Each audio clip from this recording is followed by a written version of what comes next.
Welcome home, Ray. Hi. Your office is waiting for you, boy. Fine. Did you hear that? I moved Evans down the hall and fixed his office up for you. Son, take a look at that.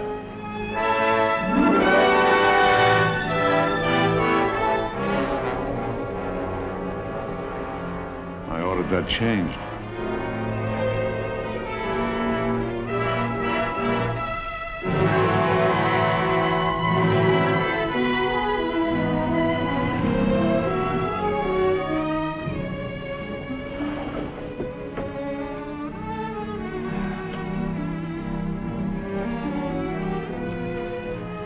Sign. You heard what the attorney said. It might take several months. I only heard what J.R. ordered.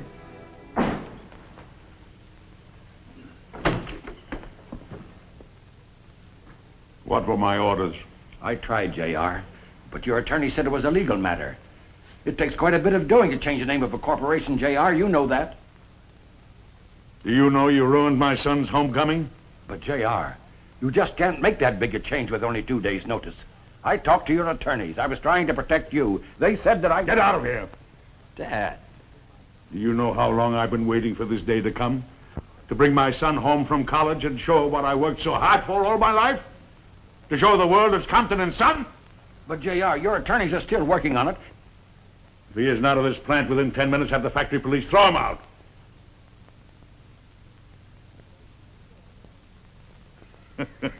Well, he got his degree all right. Yeah. Magna cum laude. Eh? The smart boy, the son of Iron, a smart boy. Congratulations, Ray. We're all proud of you. Come along, son. Mr. Compton.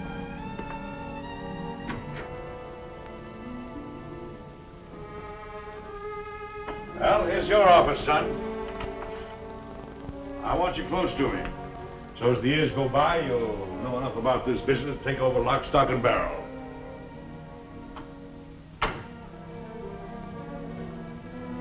Nice office, Dad.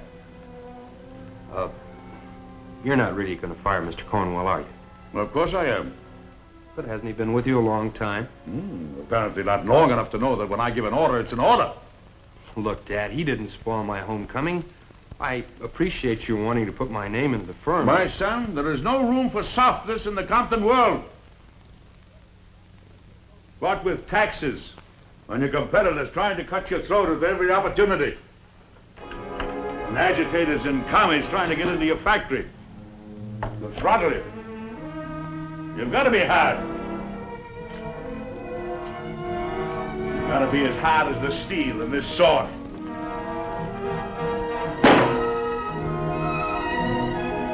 You know, I think the best way for you to be getting an idea of the empire that you're going to be president of is to study our catalog. Find out what every factory is making.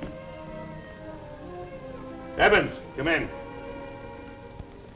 That seems like a destructive way to make a point. The important thing is I made it. No halfway measures in anything. Remember that, my boy. Your old man is a big man because he never did anything halfway. Evans, I'm assigning Ray to you. I want you to answer all his questions, tell him everything he wants to know. Because, you know, in a year or so, he's going to be your boss and mine.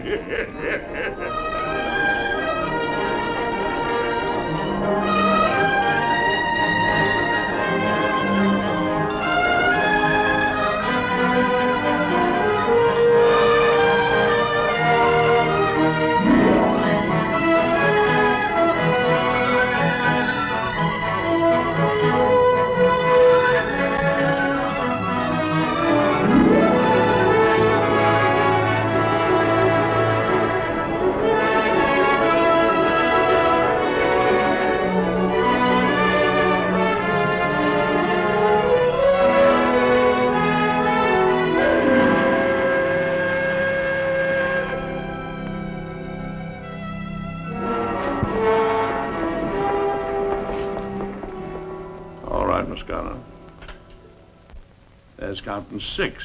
We make nothing but metal office equipment there. Desks, chairs, filing cabinets, lockers, safes, and so on. All right, Miss Garner, will you draw the curtains, please? I'll tell you what we'll do. We'll wind up our trip in St. Louis at the opening of plant number 7. And, Miss Garner, will you please send those teletypes out today to all the plant managers and tell them that I want my son to meet all the key personnel at each establishment, huh? Yes, Mr. Compton. Well, my boy, you're really going to see a dream come true at number 7. Within a couple of years, we're going to manufacture our own automobiles. Yes, sir, the Compton Special. Well, what do you think of the trip now? Well, it sounds all right.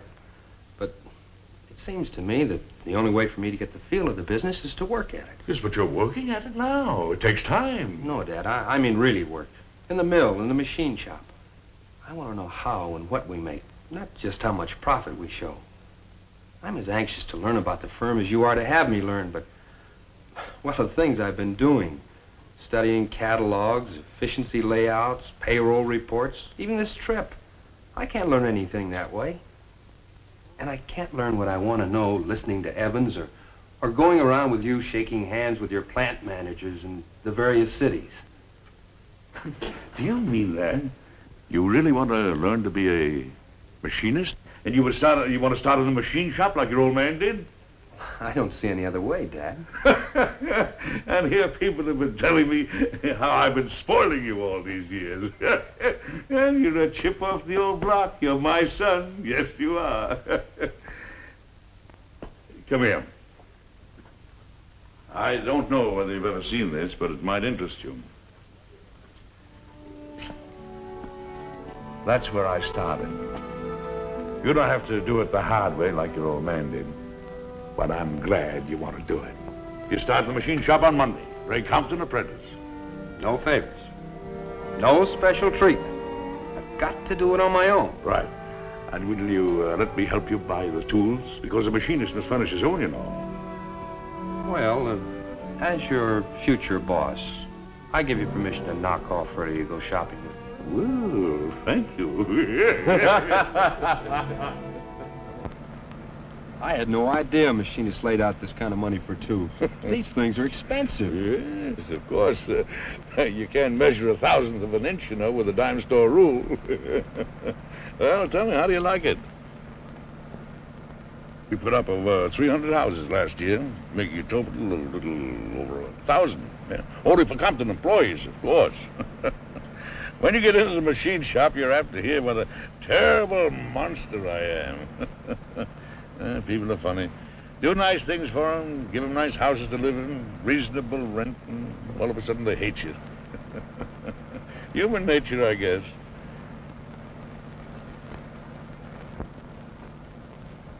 Every single place. It's amazing. Oh, it's nothing to it if you put up 300 in a crack. All you got to do is move in a good crew. No, I don't mean that.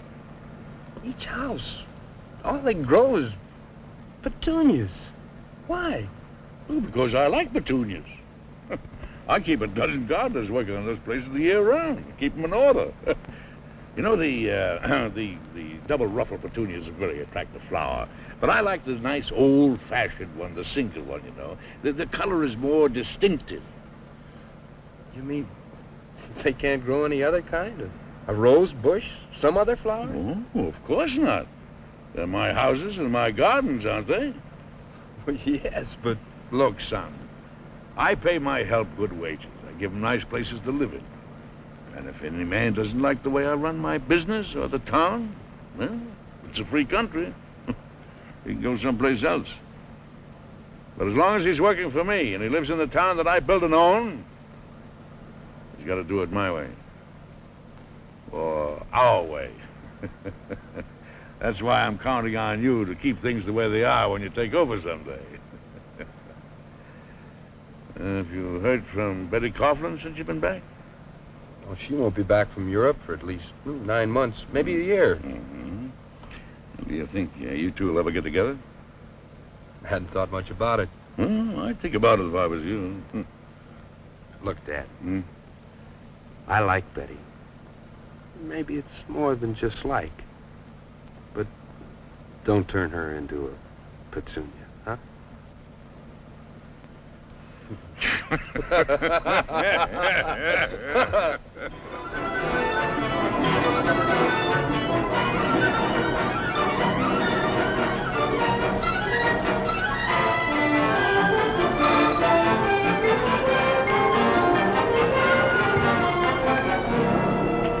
Mr. Compton, I guess you're all ready to go to work, huh? Yes, sir. I'd appreciate it if you didn't call me Mr. Compton. Just treat me like any other fella starting out to work here. Anything you say, Ray? Well, apprentices don't generally get anything but dirty work to do, but in your case... Oh, I'm not afraid of dirt. Well, Mr. Evans said that you'd like to learn something about the machine tools, lathes, gear cutters, and whatnot. Yes, sir. Well, let's see. I know, I'll start you out with Ed Jinks. He's one of our top men. Come on. Jinks, shut off the lathe. I just put on a new apprentice. Turned him over to you. Teach him how to run a lathe. Ray, this is Ed Jinks. How do you do, Mr. Jenks? Hello. Ray, don't forget what I told you. I'm holding you responsible in case he gets hurt.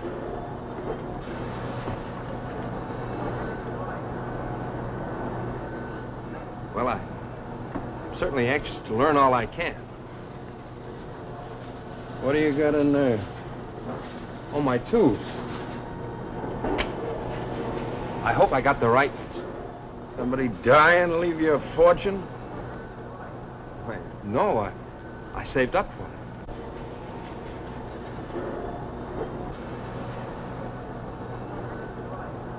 Look, this is a lathe. A turning tool. It's practically the granddaddy of all machine tools. All of the others are more or less like it. Milling machines, drillers, borers, gear cutters, planers, shapers, they're practically all alike. And at the lathe, they couldn't have been invented. You know how to read a blueprint? I think so.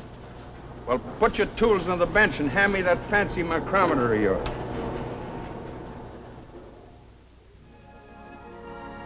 How much longer do you intend to stay in the machine shop? You've been there 6 months now. Ed Jenks says I'm learning fast. That I may get over being an apprentice in 3 or 4 years. 3 or 4 years? Well, you yourself said it takes a long time to become a full-fledged machinist. Yes, I know, but...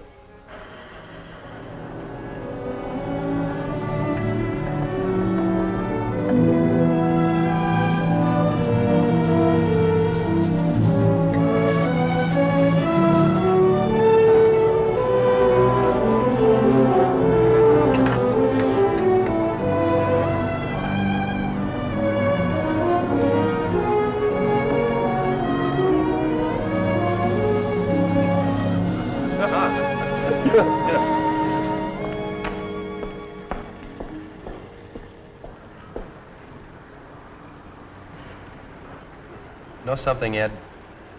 With all those machines in there and all you guys that know how to run them, it still isn't a very efficient factory, is it? Huh? Boy, you lost me. No, what I mean is, do you ever get a feeling of accomplishment out of what you're doing? Like I'm getting, I mean. I don't know. I get a lift out of the fact that you've learned something that I taught you to do. But how do you feel about what you make? Nothing much anymore. None of us work for anything but the checks now. That's the way it seems to me, too. Even after working here almost a year, men perform what, to me, seem like minor miracles of precision. And they don't seem to get any kick out of it at all. The only kick that anybody gets out of working for Compton is in the seat of the pants.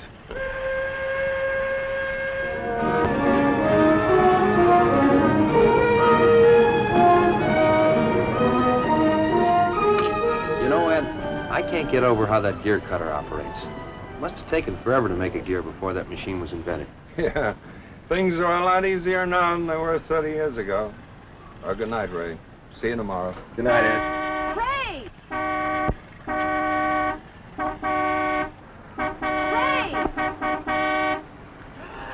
Well, I didn't believe it when Daddy told me you were actually working. Now I have to.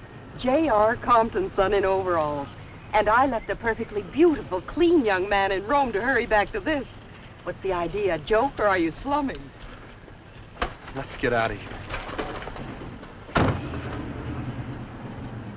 Hey, Dick. Say, do you know who's been your partner for the past year? No. Old man Compton's son. Oh, no. A good night, boy. Good night.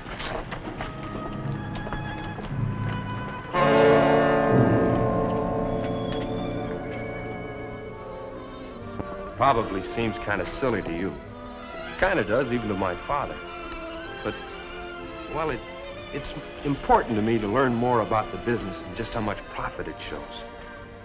Really, darling, you don't have to explain to me. You just never struck me as the type to get grease on your hands, that's all. Well, what's the matter with that? What's so terrible about it? Look, it's my first night home. I don't want to argue with you.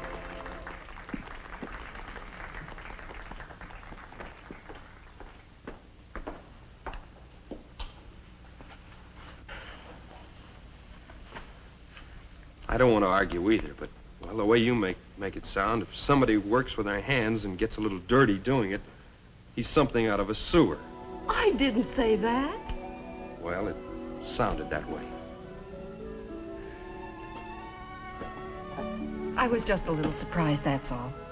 After all, darling, I remember when you wouldn't even change a tire on a car. You had to call a motor club to keep from getting yourself dirty. I come home and find you wallowing in it. You know, I've learned more in that machine shop in 1 year than I've learned all the rest of my life put together. Betty, you should meet Ed Jenks. He can run a lathe with his eyes closed. A what? A lathe. It's a turning tool. Well, see the legs on that chair? They can be duplicated on a lathe. I don't think they were made that way, though. You used to be more interested in my legs than those on a chair. I still am. Did you get lots of whistles in Europe? I don't answer to anybody's whistle but yours. You're spoiled. Spoil me some more. Let's get in the car and drive somewhere. Not tonight, honey. It's too late. Late? Well, it isn't even midnight.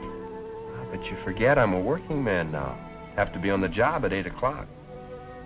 8 o'clock? In the morning? You'd be surprised how many people get up that early. Even earlier, lots of them. How long are you going to keep up this stupid masquerade? It's not stupid and it's no masquerade. And I'm going to keep at it until I learn what I feel I have to learn. Well, I'm not the type to play second fiddle to a machine. Don't bother to drive me home. I can find better company on the car radio. Ed, what have we got lined up today?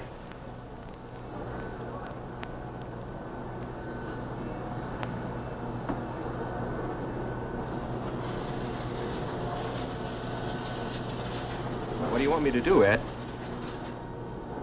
Suit yourself, Mr. Compton. It's your factory.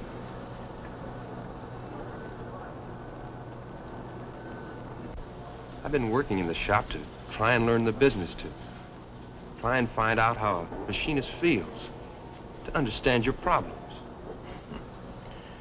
You couldn't have any of my problems.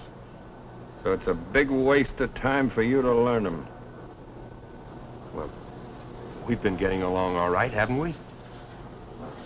Yeah. Men generally get along all right. Till they find out that one of them has been living a lie.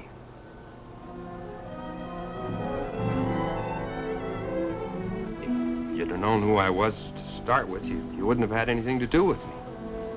Look, Ed, I'd like to be friends again, like we used to. You better put on your goggles, Mr. Compton. This is liable to throw some chips. What right have you got to be so superior that you can't even be civil to me? Just because I'm the son of the man who owns this factory. I told you to put on your goggles. Here, let me see. You better get the first aid. Come on, let's get out. He's lucky. The metal didn't strike the eye, just a superficial cut in the lid. No serious damage. Well, that's a good thing. If he had been blinded, I would have... Evans, come in here. Okay, that's all, Doctor. Yes, Mr. Compton. Put a fresh bandage on tonight, and it'll be fine tomorrow. Thanks, Doctor. Evans, did you take care of the shop? All done, J.R. Jenks has been paid off and is on his way. We'll dock Preston a day's pay to teach him a lesson, too. You told them we are holding them strictly responsible. Yes, but after all, he wasn't at the machine when it Wait a happened. minute. You mean that Jenks has been fired because of this? Naturally. Naturally. It wasn't his fault.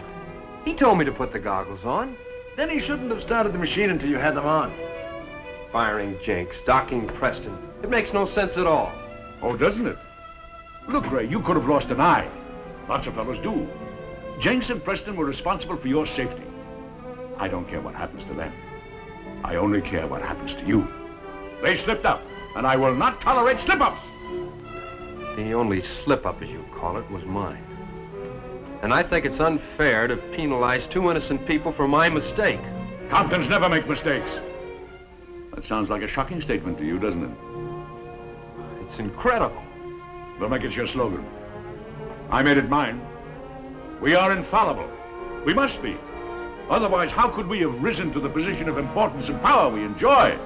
Other people go wrong, but you as a Compton are never wrong. You can't possibly be serious. I was never more serious in my life. How do you think I built up this corporation? By admitting my mistakes? Of course I made mistakes, hundreds of them. But nobody could prove it because they wouldn't dare. And I could yell louder than the other fellow. And bear that in mind. The fellow that can yell the loudest always wins the argument. So, cultivate your lungs. What has this got to do with firing at Jenks? Everything. Jenks because he started the machine before you had your goggles on. And Preston because he should have been more watchful. And even though I ignored the warning to wear my goggles, I'm right because my name is Compton? Exactly. Now go home, have a rest, take care of that eye, and think over what I said. Remember it. It's the philosophy of success. I think it's rotten.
I'd like to see Mr. Ed Jenks.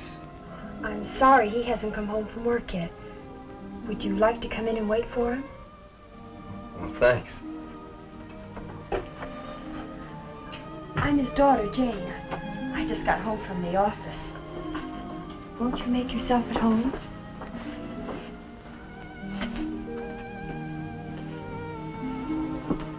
Daddy will be along soon. He's hardly ever late, unless his foreman keeps him over for something. Would you excuse me a moment? Sure.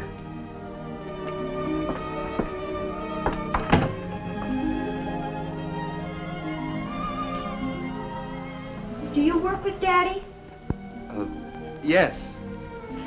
What's your name? What did you say? Ray.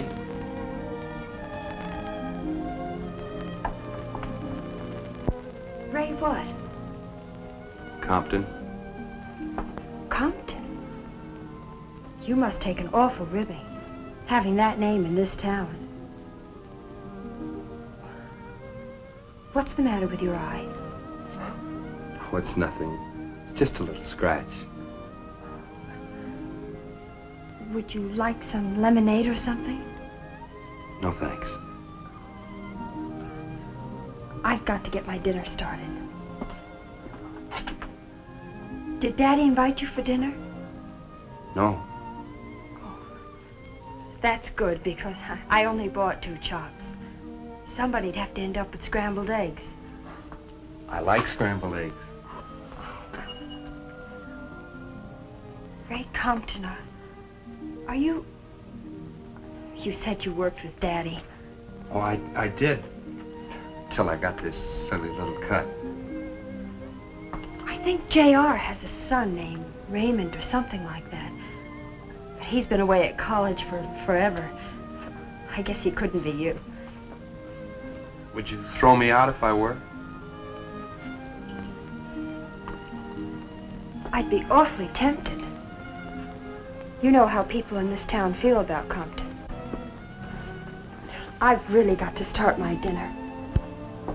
I'd better wait outside for your father. Oh, but you're perfectly welcome to wait here. No, I'm not. I'm J.R.'s son. What I mean is... Oh, never mind.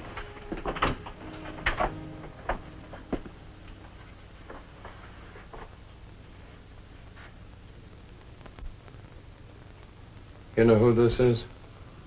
I just found out. Yeah, I want to tell you, I didn't have anything to do with your being fired. All right. You've cleared your conscience. You better leave now.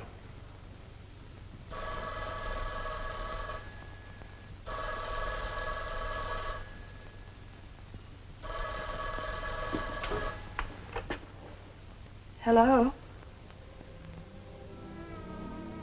Yes, this is Miss Jenks speaking. Mr. Murdoch.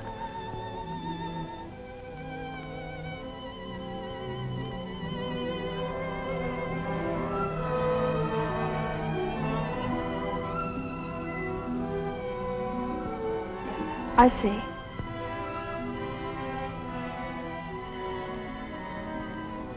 Yes, I understand perfectly. Yes. Just mail the check to me.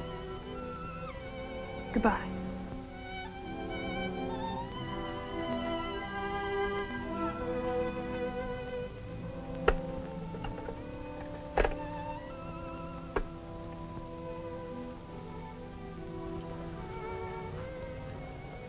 Comptons don't lose a minute, do they? I've just been fired, too.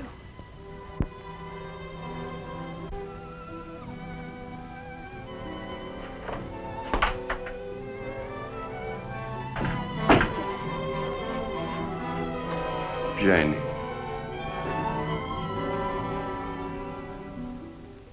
Well, where is this Mr. Murdoch? Mr. Murdoch is a vice president of the Security Federal Bank. But he Does has... my father own that bank?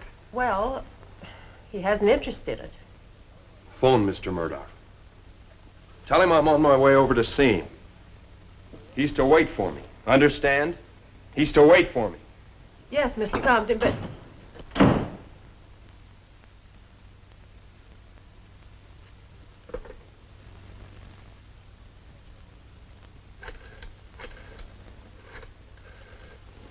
May I inquire just why you're interested in Miss Jenks?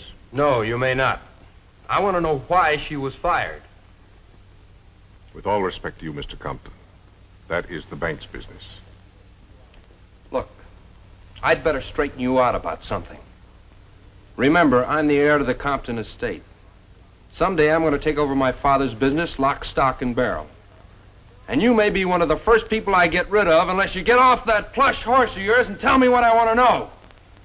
Why, anything, Mr. Compton. Anything at all. Who told you to fire Miss Jenks? Well, you understand, I was very satisfied with Miss Jenks' work. She's been with us almost 5 years now. She's a very pleasant person. Answer my question! Well, Mr. Evans called. He suggested that the bank cut down a bit And suggested that they start with Miss Jenks. well, yes.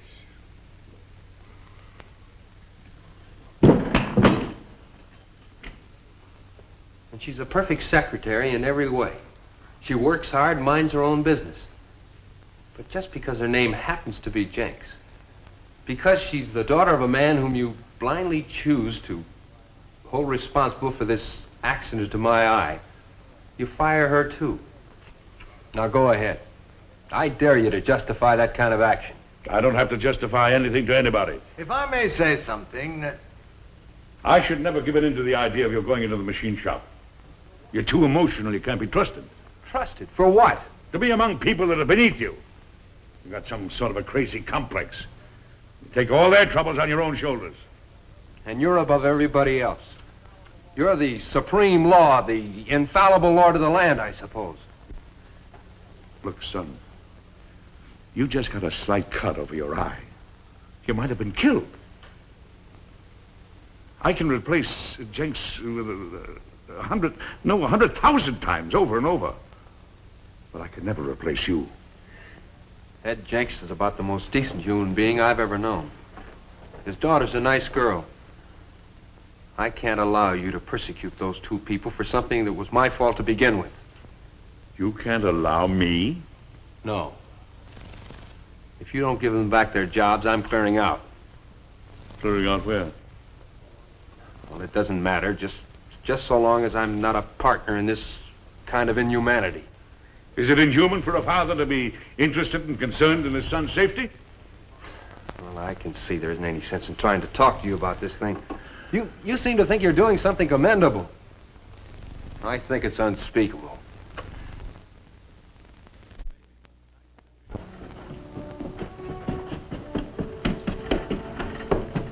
But your father said you ought to stay in. If he phones again, just tell him I haven't been home. Where are you going, sir? I don't know, out. I may be home tonight, and I may not.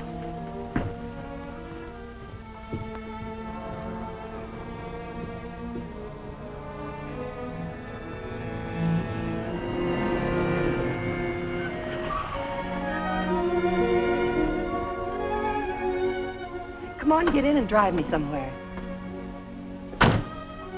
Well, you still mad at me about last night? You're the one who got sore.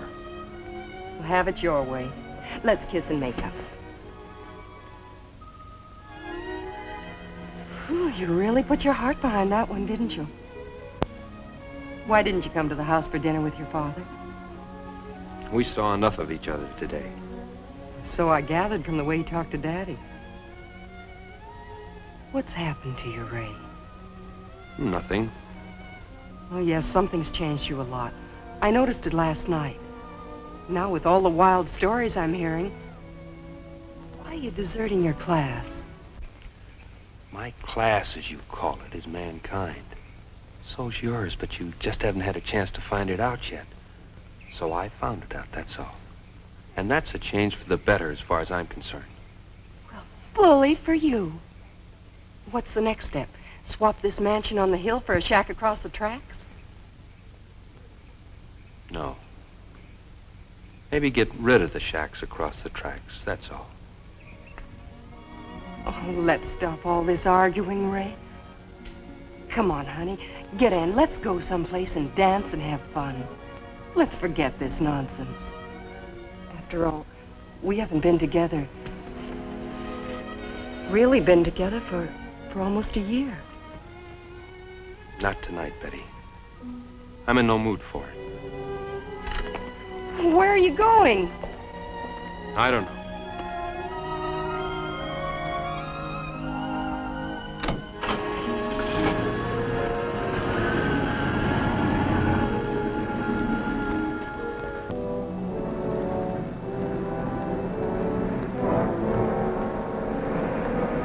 That's him.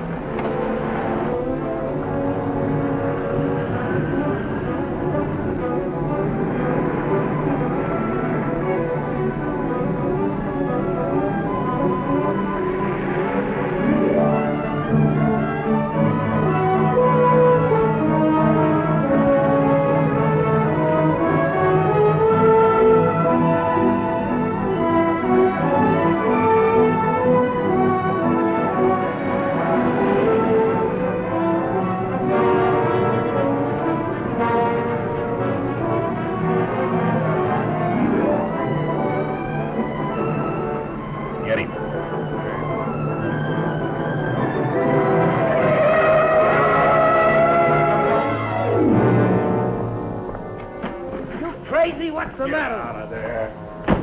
You Ray Compton? Yeah, what about it? That's for being a Compton. And that's for Ed Jenks.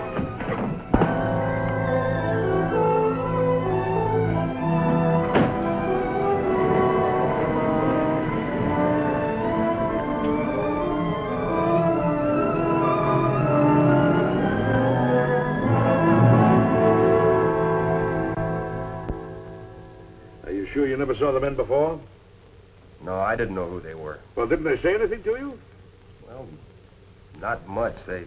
Are you quite sure that Ed Jenks had nothing to do with this? No, of course not. How did I get in here? Well, Highway Patrol found you. Now, you rest. I'm going to find out who did this if I've got to tear that plant apart man by man. That won't change the way the men feel about you and me. It's of no importance of how the men feel about anything. I'll see you again tonight.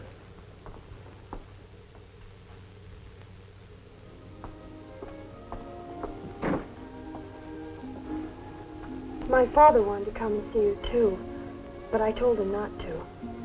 There's a lot of talk going around that he was the reason you were beaten up last night. Ray, I want you to know he had nothing to do with it. Oh, I never thought he did. Not even for a moment. He really feels terrible about it, though. Who did beat up my son? I don't know, and neither does my father know. Well, you can tell your father I'm going to find out.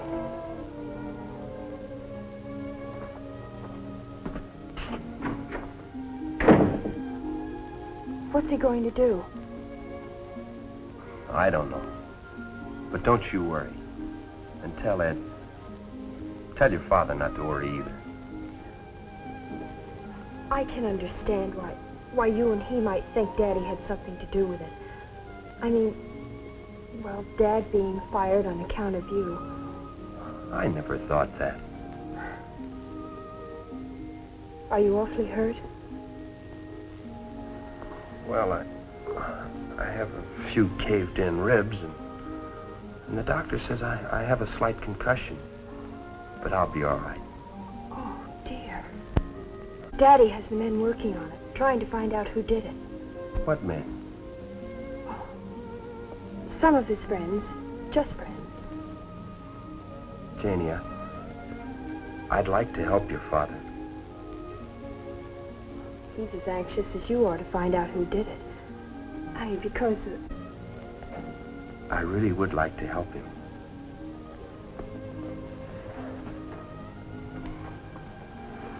Just tell him that. And thanks for coming over to see me. Take care of yourself.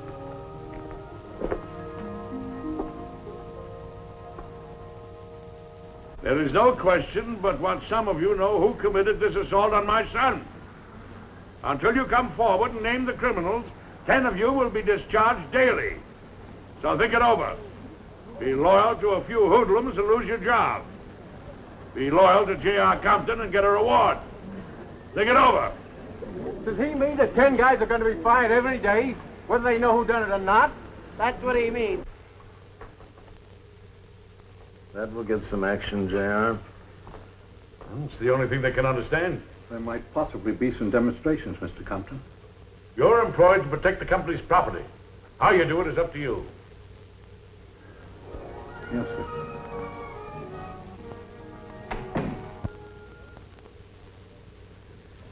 Have you given any thought as to when you want to go back to work? What kind of work? Well, I think it's a waste of time for you to go back to the machine shop. You've been there a year now. That's enough, isn't it? Look, son, I want you to learn management. You can't find out anything about my problems working over a lathe. I think I've learned quite a bit about your problems working over a lathe. What have you done about Ed Jenks and his daughter? Something I'll probably regret for a long time. I told Evans to put him back to work. I only did this to teach you a lesson. You'll not get another honest hour's work out of Jenks, you'll see. You coddle a worker and you create a loafer. What are you creating by these wholesale firings? Well, I stopped that today, too. Not because I wanted to. Not because I was giving in. But I'm going to find out who beat you up if it takes me the rest of my life. I'll start work first of the week. Well, see you in the morning. I've got a date. Yeah? Betty Coughlin? Jane Jenks.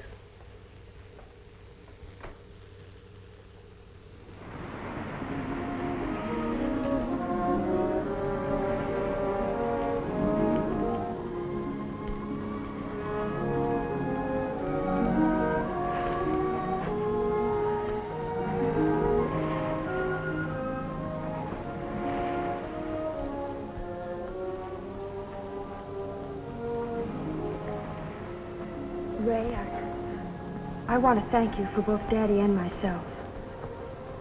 For getting our jobs back. Oh, it's only as it should be. I know, but... Well, it was a nice surprise just the same. The bank seemed kind of glad to have me back. Why not? I hear you're real efficient. Pretty, too. I'm glad you think so.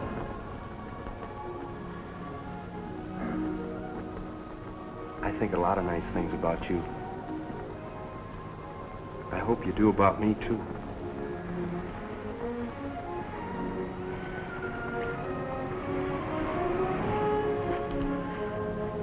I do, Ray, but... I can't be casual about you. I have to be, or I'll get hurt.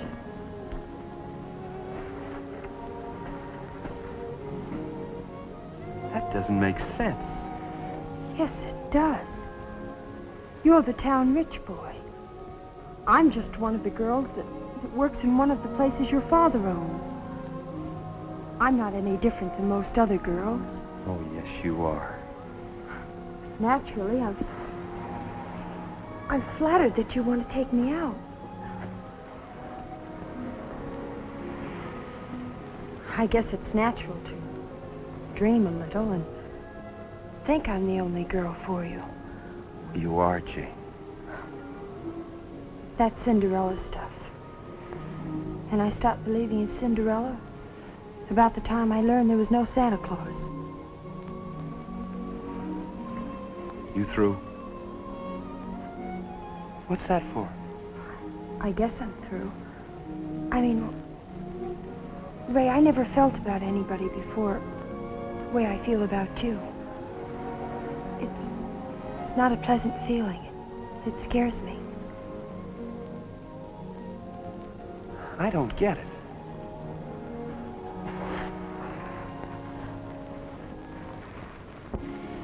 First you say you like me. I do. Then you say you don't like the way you feel about me. I don't. And how Cinderella and Santa Claus got into this, I don't know. All I do know is that I think about you all day and all night. I love you, Jane. Please. Don't punish me just because my father's rich.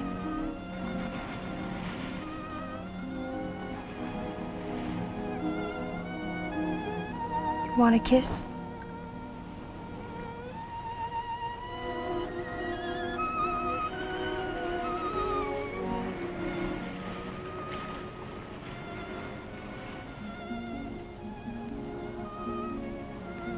Please take me home now.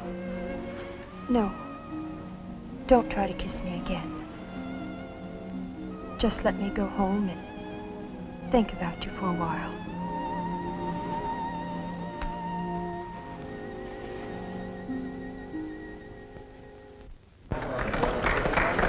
Now, before we take up anything else, I'd like to, very unofficially, introduce to you the man who will one day officially represent the Compton Company, Mr. Ray Compton.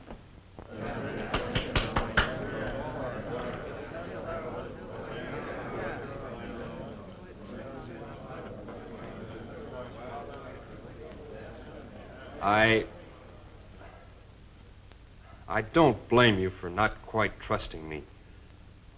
But I would like to make plain why I'm supporting your organization.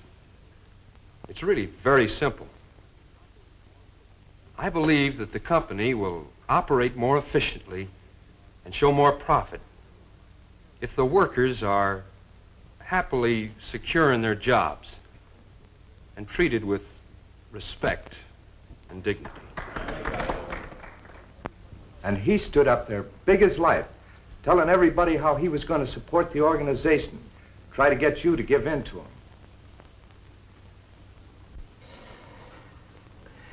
This is incredible. My son working against me.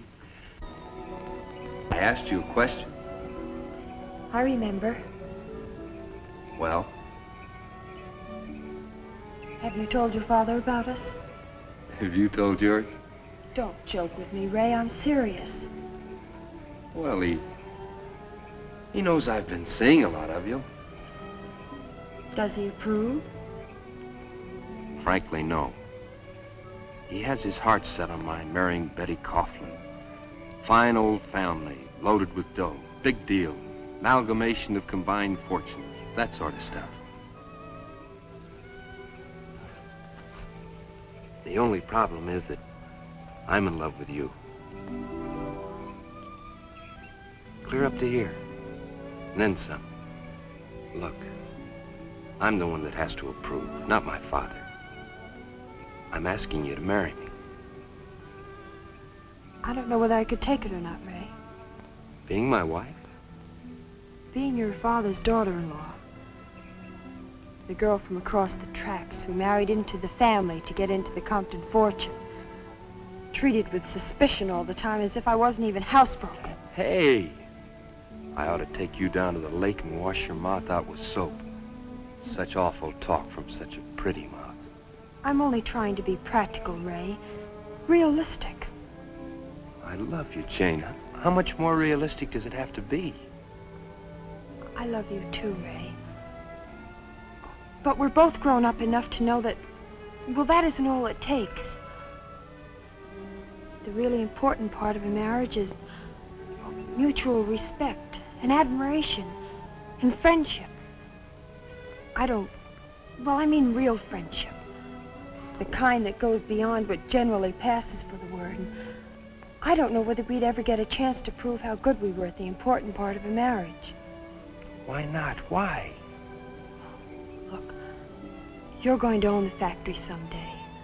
Most of this town. You'll want to keep them, as you should. You'll have to spend most of your life with people that are, well, on the same level as you are. Even if you don't like it, ever. Well, you'll still have to do it. I don't see what that has to do with it. Ray, I don't want to cost you anything. I never want to have to face the day when I see you looking at me, thinking that you should have married a girl like Betty Coughlin. No, wait, don't interrupt me. A girl who was raised with wealth and able to be at ease with millionaires. Able to be a perfect hostess even to a president of the United States or the Queen of England.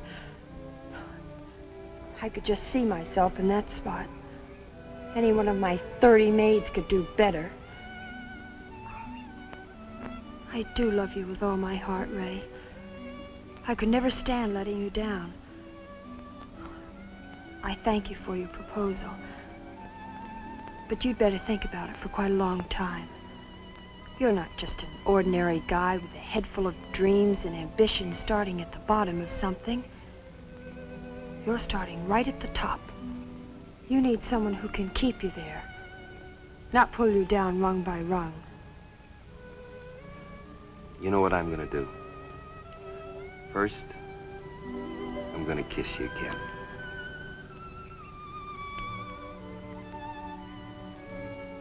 Second, tomorrow, I'm going to take you down to see a head doctor and get some of that crazy thinking out of you.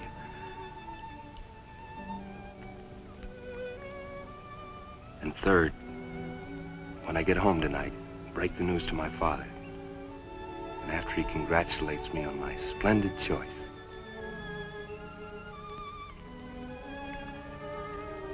we'll be married. And that'll be that. Now, I don't want to hear anything more out of you except yes. Now say it. Okay. I mean, yes.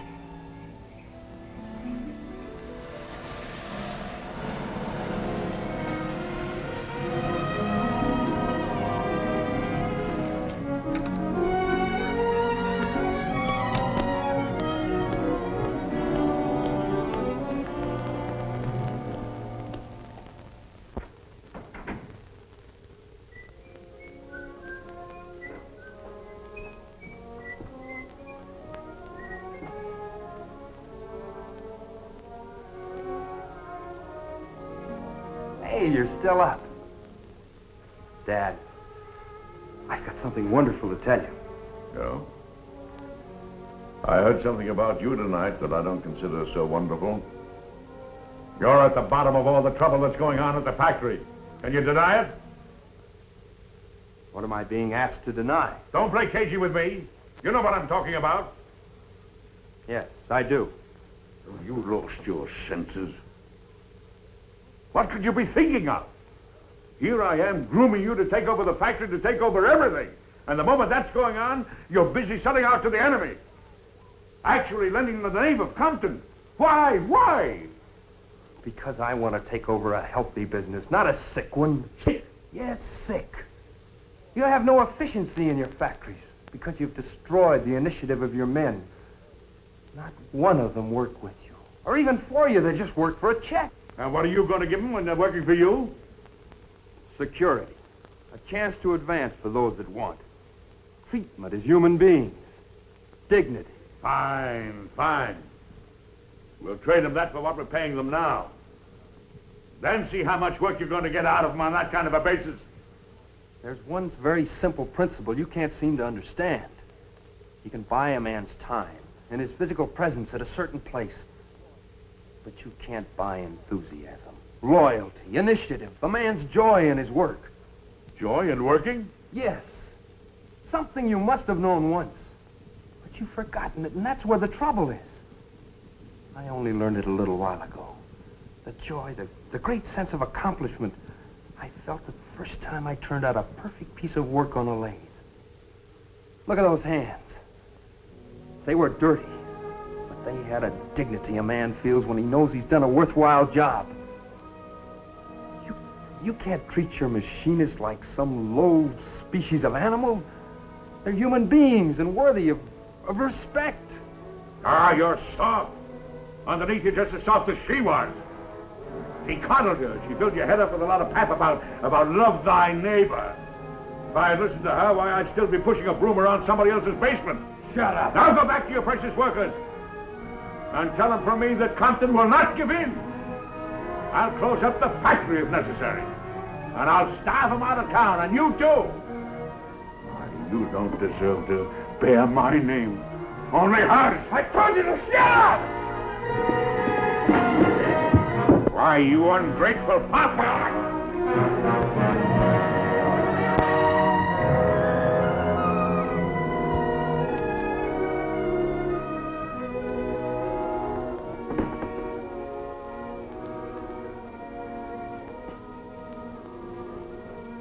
Ray, I didn't mean it.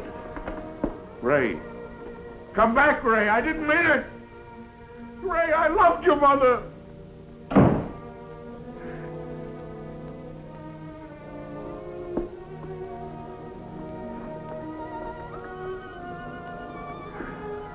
Oh, I loved you so much.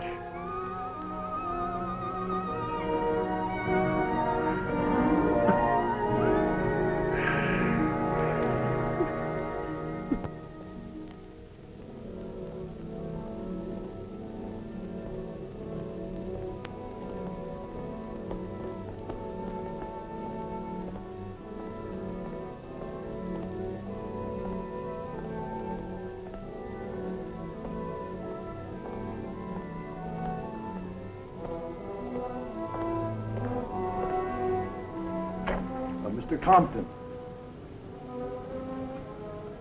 I want to go in the machine shop for a while. Yes, Mr. Compton.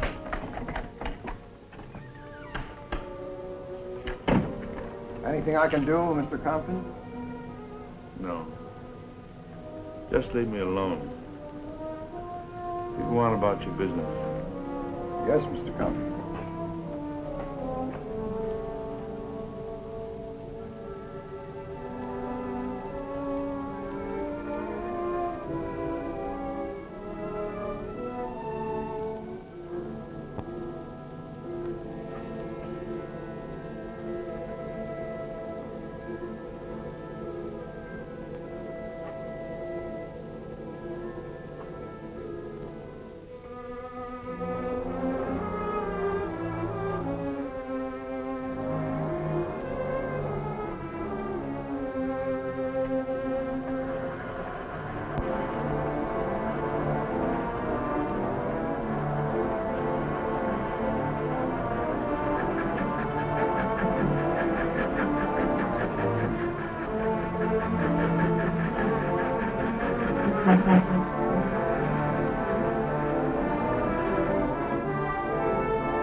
Sun is coming up soon, Mr. Compton.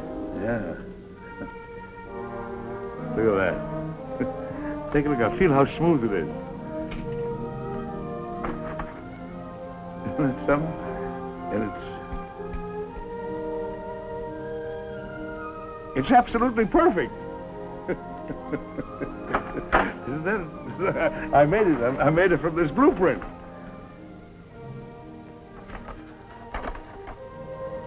What is it? Huh?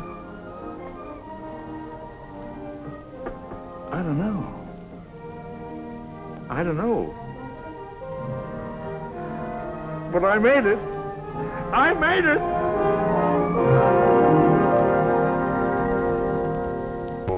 He'll listen to no one. He'll close the factory, go out of business. Look, boy, come over here. Sit down. Look, you're just all wrought up about what happened in between him and you tonight. Oh, not anymore, Ed. I was. I'd have to be to get you out of bed at 3 o'clock in the morning. I don't want his factory. I don't want anything from him. All I want is... I want Jane to be my wife.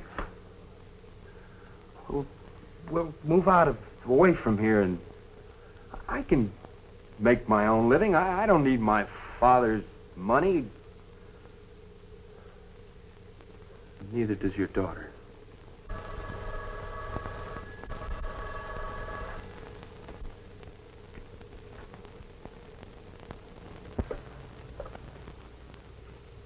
Hello? Yes? No. No, you didn't wake me, Mr. Compton. Yeah. I think so. I don't see any reason why not. No. No, 1 o'clock will be fine. What? Yes, he's here. Just a moment. He wants to talk to you. What's he want? I don't know what he wants to say to you, but he told me that he'd like to get together with us at 1 o'clock this afternoon. He wants to talk to me? That's what he said.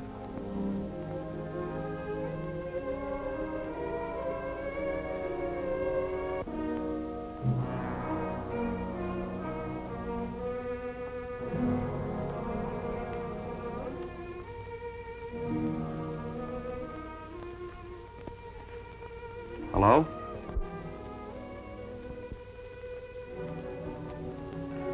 Yes, Dad.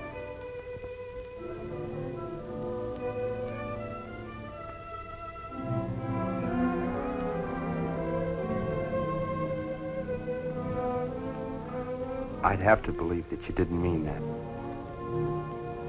Otherwise, I could never see you again, Dad.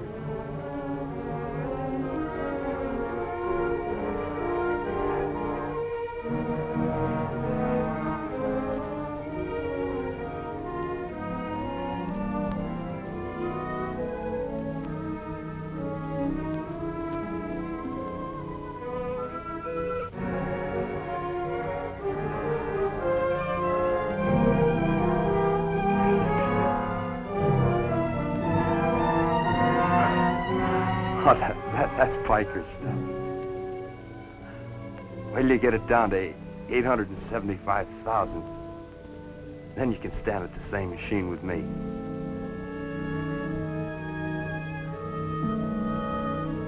Yeah, I'll be there. Now, you better get some rest. You may have a pretty rough time of it this afternoon.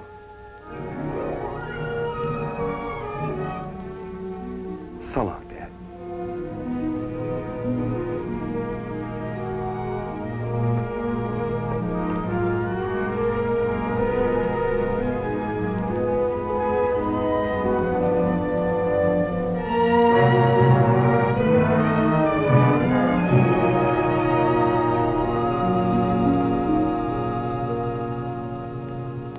I don't go on it at all. I think you're absolutely right about that.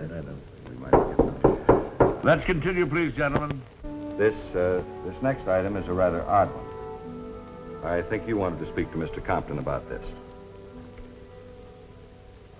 Oh, yes. It's about everyone having to grow petunias. What do you got against petunias? Well, nothing, but some of the people living in your houses are marigold and aster fans. Some like snapdragons, and there's quite a group that would like to plant stock. Oh, yes? Well, that's fine. That'll save us some money. Fire all the gardeners. From now on, all our renters will maintain their own garden. However, those who stick to petunias, well, they can have the free gardening service. As a sort of a special inducement.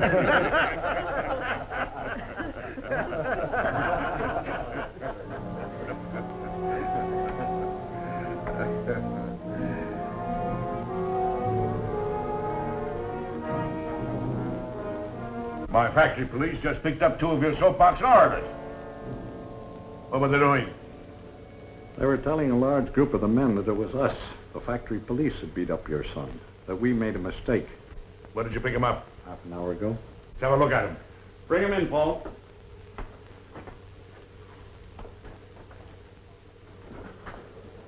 You have no authority to hold us. We'll sue you for $1 million. Yeah, maybe 2 million. We grabbed them outside the gate of the foundry. Yeah, so I heard. You're going to be sued for false arrest, Mr. Big Shot. I'll put you out of business. Your private army finally caught up with you, Compton. We weren't even on factory property when they pulled us in. Just a minute. You're one of the dirty muscle boys who ran my car off the road and beat me up. Too bad I didn't do a better job. Are these the men that did it? Hold it, JR. And you too, son. We've got laws to take care of assault and battery cases. Just because they broke the law, don't you do it. Let the court decide the punishment for these two. Are these your men? No, they're not. They're as red as they come. They work in a pair. Take them down to jail and book them. Call up the FBI. Ray will prefer charging them first thing in the morning. It'll be a pleasure.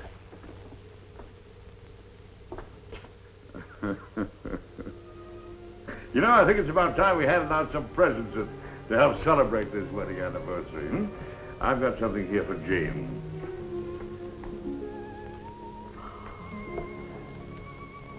Oh, it's heavenly. You like it? Do you mind if I put it on you?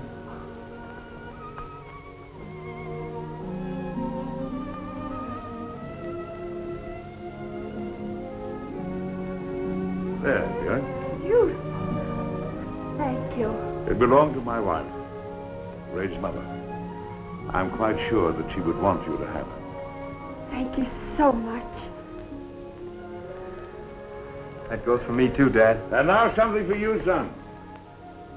This is the most valuable gift of all.